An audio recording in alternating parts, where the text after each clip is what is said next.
Hello friends, welcome to PW classes में आपका स्वागत है। आज हम पढ़ेंगे क्लास 9 एनसीईआरटी मैथ में अध्याय फर्स्ट में संख्या पद्धति के अंतर्गत प्रश्नावली 1.1 के प्रश्न। जैसे कि पहला प्रश्न हमारा दिया गया है, क्या शून्य एक परिमेय संख्या है? क्या इसे आप p बाई क्यू के रूप में लिख सकते हैं, जहां p और q एक पूर्णांक है और q का मान 0 नहीं होना चाहिए।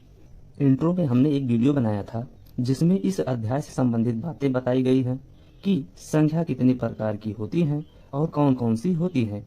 तो उसी को आधार मानते हुए मैंने आपको बताया था परिमेय संख्या के बारे में कि परिमेय संख्याएं ऐसी संख्याएं होती हैं जिन्हें हम p बाई क्यू के रूप में लिख सकते हैं। p बाई क्यू के रूप में लिख सकते हैं। इसका मतलब यह है कि अंश बटे हर के रूप में लिख सकते हैं। अंश बटे हर, जैसा कि देखा होगा आपने 4/3, जहाँ 4/3 एक हमारा पूर्णांक है, 4 एक पूर्णांक, 3 भी एक पूर्णांक यानी 4/3, जहाँ हमारा हर जो है क्यू का मान वह शून्य नहीं है। इसी प्रकार 2/3 ये भी एक पूर्णांक है। इसी प्रकार हम 4/1, देखो नीचे एक लिख देने पर भी एक पूर्णांक बन जा रहा है क्योंकि क्यू का मान हमारा शून्य नहीं होना चाहिए। उसके बाद जैसे 3/1, ठीक इसी प्रकार हम देखते हैं अगर हम चाहें तो 0/1 भी लिख सकते हैं, जहाँ 0 हमारा पूर्णांक बन गया। ठीक, अतः हम कह सकते हैं कि हमारा जो शून्य है एक परिमेय संख्या है। क्या इसे आप p बाई क्यू के रूप में लिख सकते हैं? हाँ, p बाई क्यू के रूप में हम इसे लिख सकते हैं। ठीक, तो इसका उत्तर होगा हमारा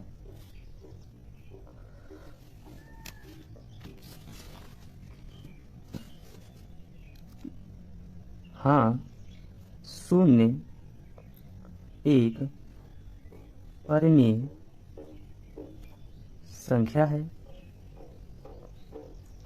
इसे हम 0/1 लिख सकते हैं। यही हमारा आंसर होगा। चलिए फ्रेंड्स, अगला प्रश्न देखते हैं। कह रहा है, हमारा दूसरा प्रश्न कह रहा है कि 3 और 4 के बीच में 6 परिमेय संख्याएं ज्ञात कीजिए। जैसा कि हम जानते हैं कि किन्हीं दो संख्या के बीच में अनंत परिमेय संख्याएं होती हैं।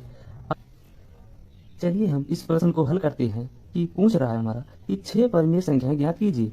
तब हम करेंगे क्या? सबसे आसान तरीका इसका यह है कि जितनी भी संख्याएं पूछे उससे एक अधिक संख्या लेकर दी गई संख्या की अंश और हर में उस संख्या से मल्टीप्लाई कर देते हैं। जैसे 3 और 4 के बीच में हमारी संख्या पूछ रहा है, तो हम करेंगे क्या?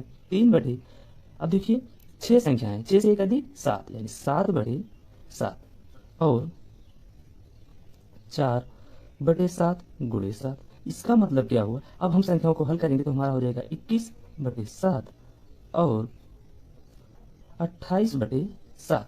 अब इन दोनों के बीच में हम परिमेय संख्या निकाल लेते हैं। तो देखिए जरा, 21/7 के बाद कौन सी संख्या है? 22/7, उसके बाद 23/7, उसके बाद 24/7, 25/7, 26/7, 27/7, उसके बाद हमारी संख्या आ जाएगी 28/7। अब देखिए जरा, 21/7 और 28/7 यह कौन संख्या है? यही हमारी संख्या है क्योंकि इसे हम परिमेयकरण के द्वारा बनाए हुए। अब जरा देखते हैं इसके बीच में 1 2 3 4 5 6 परिमेय संख्या हमें प्राप्त हो गई। यही हमारा इस प्रश्न का आंसर होगा।